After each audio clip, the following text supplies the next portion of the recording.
Not really sure how to answer that one. No, we're not. We'll just leave it there. But on the subject of the military, of course, we must bring in Britain's police force, because Britain's police are being increasingly militarised.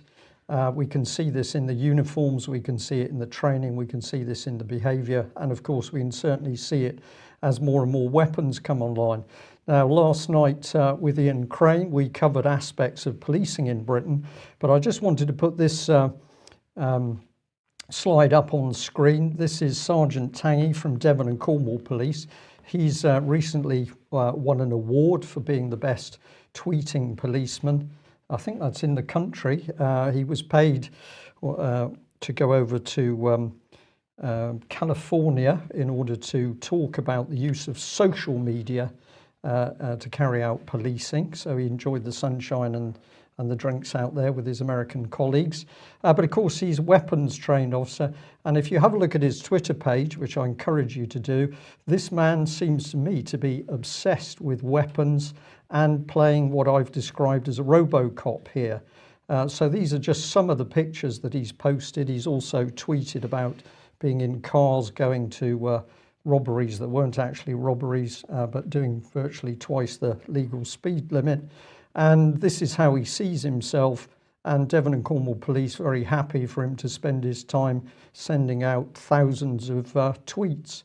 So there we are, there's a RoboCop. We're not sure what actual policing that man does. This is a real policeman, and this is the Metropolitan policeman, John Wedger.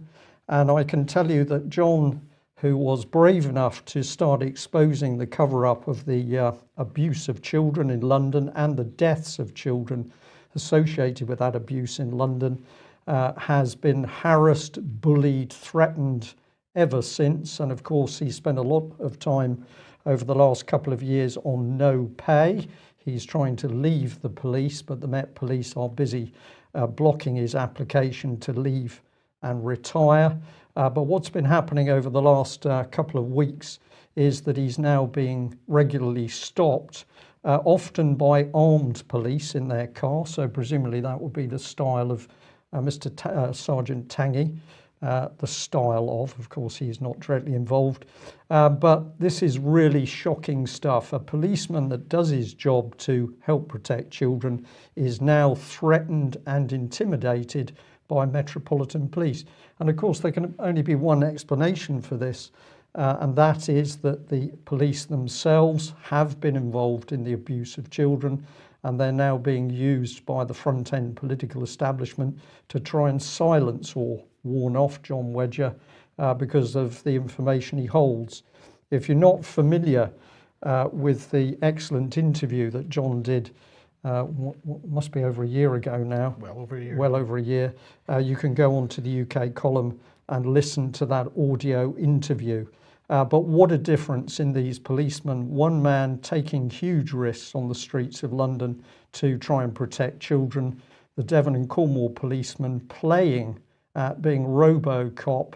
And what's his contribution to the protection of society? He's very good at tweeting.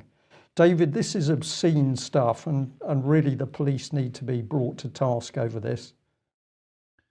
The point there you made about police being involved in the cover-up, this is something that we've come across many times.